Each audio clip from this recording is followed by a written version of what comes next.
नमस्कार सर्वांना. ओम नमः शिवाय, ओम नमः शिवाय, ओम नमः शिवाय. तर आज आपण बघणार आहोत हरतालिका व्रत कसे करायचे आणि ते का करायचे, त्याचं महत्त्व काय आहे, कशासाठी हे व्रत एवढे केले जातात. तर चला बघूया आजचे हे हरतालिका व्रत.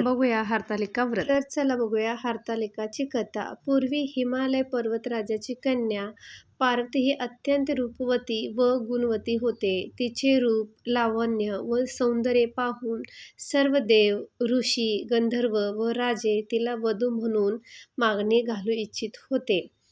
एकदा नारद ऋषी हिमालयाकडे आले. त्याने सांगितले, हे पर्वतराजा, तुझी कन्या महालक्ष्मी समान आहे. तिचा विवाह जर भगवान श्री विष्णू सोबत झाला तर तुझे कुल धन्य होईल. हे ऐकून हिमालय आनंदले आणि त्यांनी श्री विष्णूंशी कन्यादान करायचे ठरवले. पण पार्वतीच्या मनात मात्र वेगळा संकल्प होता. तिला लहानपणापासूनच भगवान शंकर पती म्हणून हवेत अशी इच्छा होती. पार्वतीला ही गोष्ट समजली की तिचे लग्न विष्णू सोबत ठरले आहे, तेव्हा ती मनातून व्याकुळ झाली. तिला वाटले की माझा पती तर फक्त महादेवच आहे, मी कोणाशीही विवाह करणार नाही. तेव्हा पार्वतीने तिच्या सख्यांबरोबर म्हणजेच मैत्रिणीबरोबर डोंगरातील एका जंगलात जाऊन घोर तपश्चर्या सुरू केली.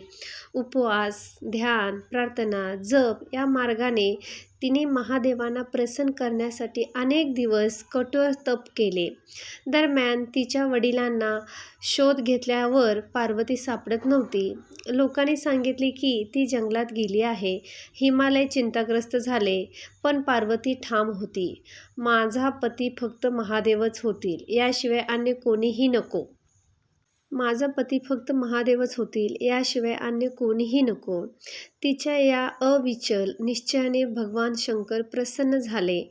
ते पार्वतीसमोर प्रकट झाले आणि म्हणाले, देवी, तुझे तप मला आनंद देणारे आहे. तुझ्या इच्छेप्रमाणे मीच तुझा पती होईन.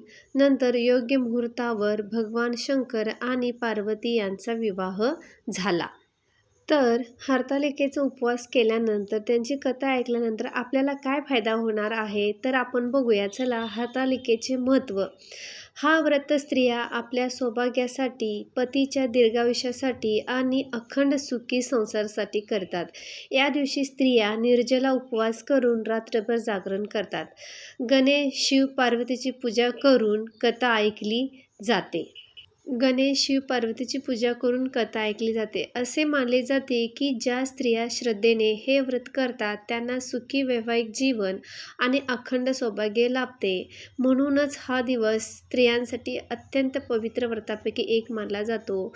ओम नमः शिवाय, ओम नमः शिवाय, ओम नमः शिवाय. तर ही कथा आवडल्यास कमेंट करा, लाईक करा, शेअर करा, सबस्क्राईब करा.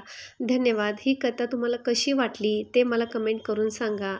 सर्वांना माझा नमस्कार. ओम नमः शिवाय. श्री गणेशाय नमः. श्री गणेशाय नमः. श्री गणेशाय नमः.